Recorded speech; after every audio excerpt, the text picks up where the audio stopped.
After decades at the very top of Hollywood, Sean Connery believed he had already seen the industry at its worst.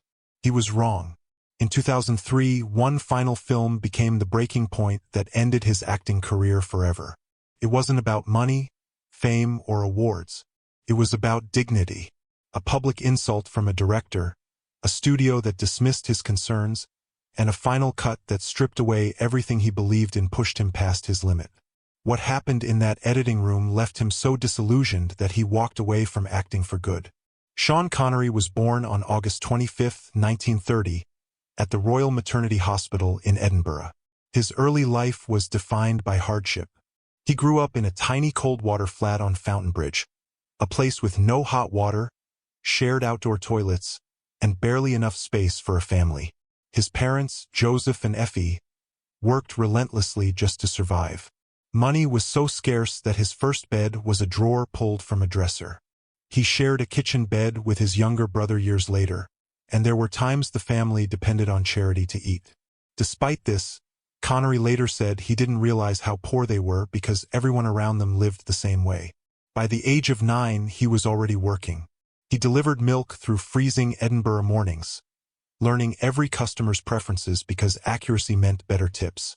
Winters brought frostbitten hands, and wealthier children mocked his worn clothes. Yet those early years built resilience.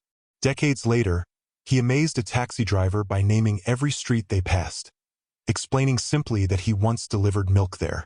At 13, Connery left school with no qualifications. Poverty forced him into full-time work. He took whatever jobs he could find and later admitted he sometimes exaggerated his education just to get hired. Still, he taught himself through constant reading. That lack of formal education stayed with him, shaping his lifelong support for literacy and education causes. Home life was equally difficult. His father struggled with alcoholism, creating a tense and unpredictable environment. Connery took on extra jobs polishing shoes and working in butcher shops while learning to stand his ground in rough streets. People remembered him as tough but generous, someone who would help younger kids while defending himself when necessary.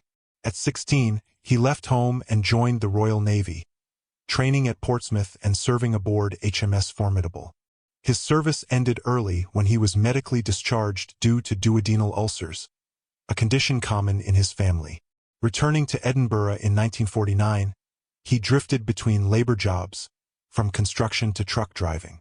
One job as a lifeguard highlighted his strong build, leading him to model for art students at the Edinburgh College of Art. Artists described him as striking and reserved, someone who seemed destined for something greater. Football remained a passion.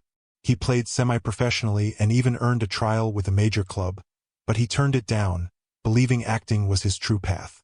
That decision changed cinema history. In the early 1950s, he joined the musical South Pacific, starting in the chorus and gradually earning larger roles. Around this time, weight training transformed his confidence. In 1953, he competed in the Mr. Universe contest, finishing third and using the prize money to buy his first suit for auditions. That suit helped him be seen not as a laborer, but as an actor. Connery's love for learning deepened when fellow actors introduced him to classic literature. He read voraciously, pushing his mind as hard as he trained his body.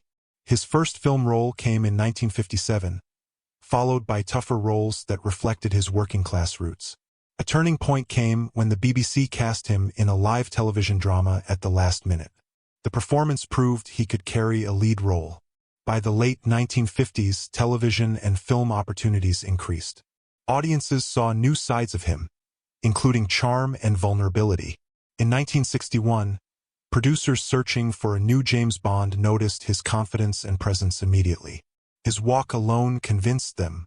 Though he was paid modestly for the first film, the role transformed his life.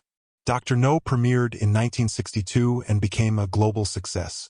Connery's Bond was confident, dangerous, and magnetic. His salary rose with each film, but he lived simply, shaped by a childhood where nothing was wasted. The role brought fame, but it also trapped him. Constant attention, dangerous stunts, and loss of privacy wore him down. By the late 1960s, the pressure pushed him to step away. He returned briefly, donating his salary to education causes in Scotland. Over time, he rebuilt his career with powerful performances in films like The Name of the Rose, The Untouchables, Indiana Jones and the Last Crusade, and The Hunt for Red October. These roles proved his depth as an actor and earned him critical acclaim, including an Academy Award. Despite success, controversy followed him throughout his life, rooted in past remarks and personal disputes that never fully faded. Connery never denied his flaws, but he also devoted significant resources to education and cultural causes, especially in Scotland. Through trusts and foundations, millions were directed toward giving young people opportunities he never had. His final film, The League of Extraordinary Gentlemen, became the last straw. Clashes with the director, loss of creative control, and a studio unwilling to listen convinced him that Hollywood no longer valued respect or craftsmanship. Watching the final cut confirmed his fears. In 2006, he officially retired, refusing all offers to return. As his health declined, he withdrew from public life. Dementia slowly took away the sharpness that once defined him. His last public appearance was quiet and brief. On October 31, 2020, Sean Connery passed away peacefully in his sleep at the age of 90. His life began in poverty, rose to global fame, and ended in silence. A man who shaped generations of cinema left the world without spectacle, just as he wanted.